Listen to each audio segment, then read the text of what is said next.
Bob Pincus here, and I am in Western Pennsylvania. I just finished up a great 2-day course. It was perfect weather. We've had some really good weather lately on the tour, and also I've been on a couple of indoor ranges. Now, it's been a while since we did a tour update. It's been a little longer than it normally takes for me to get one done.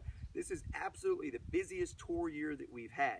Of course, for those of you who pay attention to my personal social media, I also had my daughter get married recently. A lot of you who met her at the NRA shows over the last couple of years knew that she's been engaged, and we're very proud of her and my new son-in-law Blake. We had a great time, but there's been a lot of business going on too. So we've been teaching a lot of classes. We are in occupied territory, teaching in New York, just outside of Manhattan, teaching in New Jersey at Shooters, New Jersey in Little Egg Harbor, a place where I've run a few courses before. And it's always great to see the mix of law enforcement and civilians that come out, including people with concealed carry permits in those restrictive states and the surrounding states that come out to train with us on the training tour. This is a new range, Logan's Ferry range here in central PA, actually western PA, just outside of Pittsburgh, and I had a great group here as well, another mix of law enforcement and civilian students. Now, May is the busiest month of the 2015 training tour for me and all of our other contributors. I've got back-to-back classes all the way from New Jersey into Minnesota, and then I'll be down in Iowa and Colorado in June. We're looking forward to busy months there as well.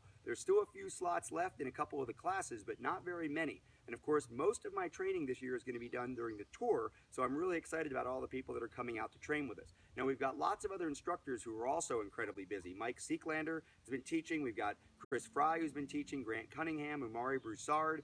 We had him join up with one of our old-time CFS instructors, one of the original team from Valhalla, John Brown, and they just ran a law enforcement-only course out in Colorado as well. Got a lot going on in the tour, and hopefully you've been paying attention to the website to see that we've been doing PDN Live. Caleb Causey, one of our Personal Defense Network training tour guys, was with me on Personal Defense Network Live talking about medical equipment and emergency medical training. We had a great question and answer session with questions that were sent in by you, our viewers, and our members at PDN. We got a lot of good information out of Caleb on that one. We've also continued to put out good articles and good video material at PDN, even though we're out here doing these live fire training ranges. Remember, Personal Defense Network was started as a direct mail DVD series that was distributed with our partners at the NRA, Guns and Ammo, Second Amendment Foundation.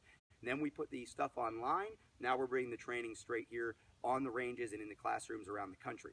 We're really excited about what's coming up on the tour. We hope that you get to train with us. Meanwhile, we have to remember that not everybody has it as easy as a lot of the country does when it comes to going out and training. Being able to train in New Jersey, being able to work with companies and organizations that are supporting the Second Amendment rights, like Shooters, like Pioneer Shooting Center in New York, and like the New Jersey Second Amendment Society is an important part of what we do while we're out here on the tour. We got a chance to talk with the new president of the New Jersey Second Amendment Society and hear about some of the things that are going on. I want you to watch a little bit of a clip so you can hear some of what he had to say from a little pro-Second Amendment rally we had in New Jersey after the first night of our class. Is activism.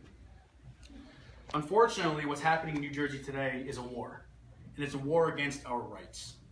And what we're fighting for is to make sure that next year, 5 years, 10 years from now, we're not going to have less rights than we did today. And despite having the strictest gun laws in the United States, I don't care what anyone says or what Brady organization says what, the fact of the matter is that we have less rights today than we did 5 years ago.